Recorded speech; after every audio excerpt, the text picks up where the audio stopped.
Halo semuanya, kembali lagi dalam acara Belajar Asik Bahasa Indonesia. Sebelumnya, perkenalkan nama Ibu Alivia. Ibu yang akan menemani kalian belajar asik bahasa Indonesia.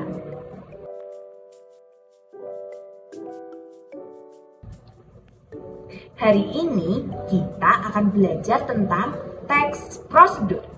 Tapi sebelum itu, kalian jangan lupa untuk klik tombol like, komen, subscribe, dan bagikan ke seluruh sosial media yang kalian punya. Capaian pembelajaran. Peserta didik menulis berbagai teks untuk menyampaikan pengamatan dan pengalamannya dengan lebih terstruktur, dan menulis tanggapannya terhadap paparan dan bacaan menggunakan pengalaman dan pengetahuannya. Tujuan pembelajaran. 1. Peserta didik mampu menganalisis informasi dari teks prosedur dengan tepat. 2. Peserta didik mampu menganalisis tujuan dari teks prosedur dengan tepat. 3. Peserta didik mampu menganalisis ciri-ciri dari teks prosedur dengan tepat. 4. Peserta didik mampu menganalisis jenis-jenis dari teks prosedur dengan tepat. 5. Peserta didik mampu menulis teks prosedur sesuai dengan struktur dan kaidah kebahasaan yang tepat. 6. Peserta didik mampu menyajikan atau mempublikasikan teks prosedur yang dibuat baik dengan tulisan maupun media yang lain.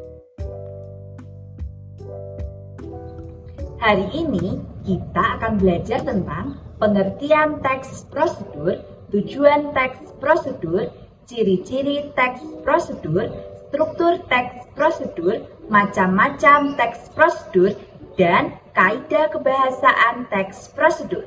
Sebelum kita lanjut ke materinya, pastikan kalian sudah siapkan pensil dan kertas untuk mencatat ya. Yang pertama, ada pengertian teks prosedur menurut Kemendikbud. Dilansir dari situs Kemendikbud, teks prosedur adalah teks yang berisi langkah-langkah dalam melakukan suatu kegiatan atau tindakan. Yang kedua, ada pengertian teks prosedur menurut Kosasi. Menurut Kosasi, teks prosedur adalah teks yang menjelaskan langkah-langkah secara lengkap, jelas, dan terperinci tentang cara melakukan sesuatu.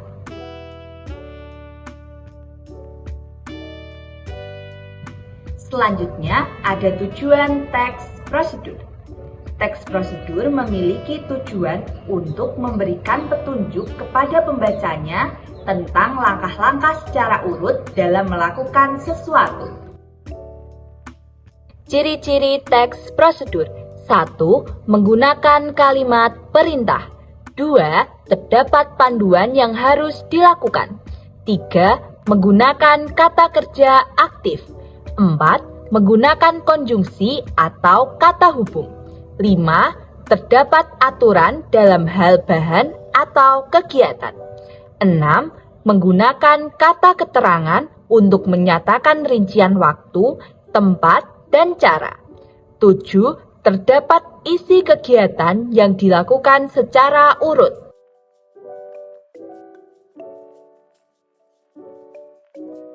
Selanjutnya, struktur.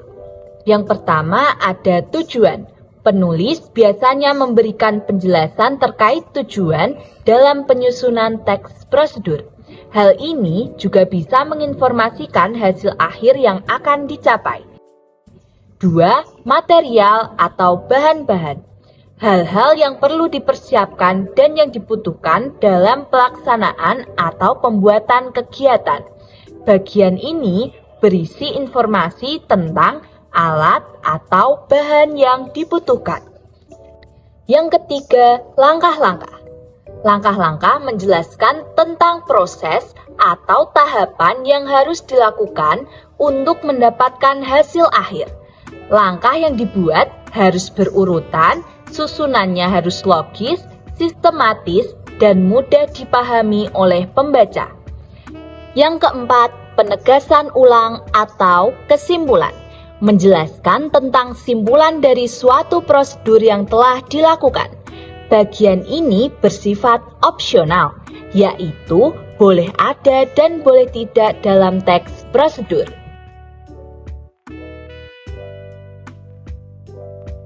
Selanjutnya, jenis-jenis teks prosedur. Yang pertama, teks prosedur sederhana. Teks prosedur sederhana hanya berisi 2 atau 3 langkah saja. Contohnya, prosedur untuk mengoperasikan setrika. Yang kedua, teks prosedur kompleks.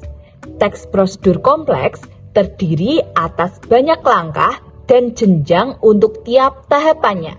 Contohnya, seperti cara pembayaran tilang oleh polisi. Yang ketiga, teks prosedur protokol. Teks prosedur protokol adalah teks prosedur yang langkahnya bisa dibolak-balik, tapi tujuannya tetap bisa tercapai. Contoh, cara memasak mie instan.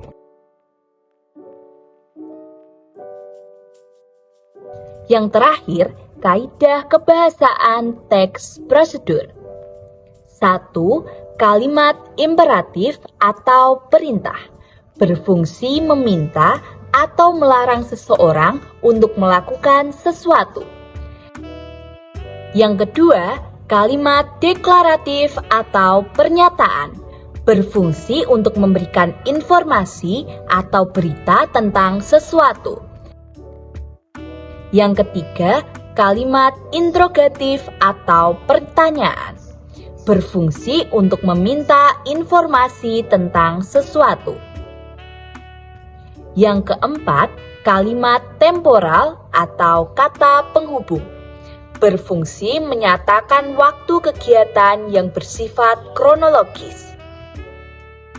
Yang kelima, verba material mengacu pada tindakan fisik atau aktivitas pekerjaan yang harus dilakukan. Yang keenam, verba tingkah laku mengacu pada tindakan yang dilakukan dengan ungkapan. Yang kedelapan, partisipan manusia merupakan semua manusia yang ikut serta dalam teks prosedur tersebut. Yang kedelapan, bilangan penanda berfungsi sebagai penanda urutan secara kronologis kegiatan.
Pertama, siapkan tempat untuk menyetrika. Kedua, periksa kembali apakah ada kabel setrika yang lecet. Jika ada, kabel itu harus diperbaiki terlebih dahulu. Selanjutnya, masukkan steker ke stop kontak. Bila lampu indikator pada setrika sudah menyala, maka setrika telah dialiri arus listrik. Kemudian, putar pengatur suhu pada bagian bawah pegangan setrika. Atur suhunya sesuai dengan yang dikehendaki. Hati-hati jangan sampai terlalu panas karena bisa membuat pakaian hitam atau bolong.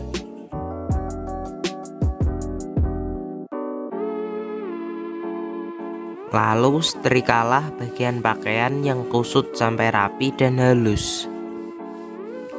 Gunakan pewangi semprot jika ingin pakaian lebih harum. Bila sudah selesai digunakan, cabut stiker bukan kabelnya dari stop kontak. Terakhir, letakkan setrika panas tersebut di tempat yang aman.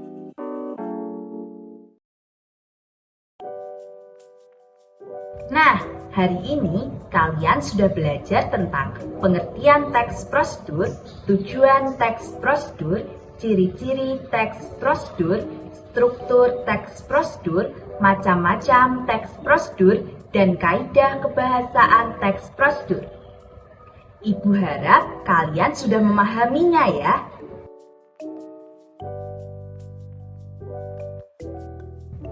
Terima kasih sudah belajar bersama Belajar Asik Bahasa Indonesia. Sampai jumpa di video selanjutnya. Bye-bye.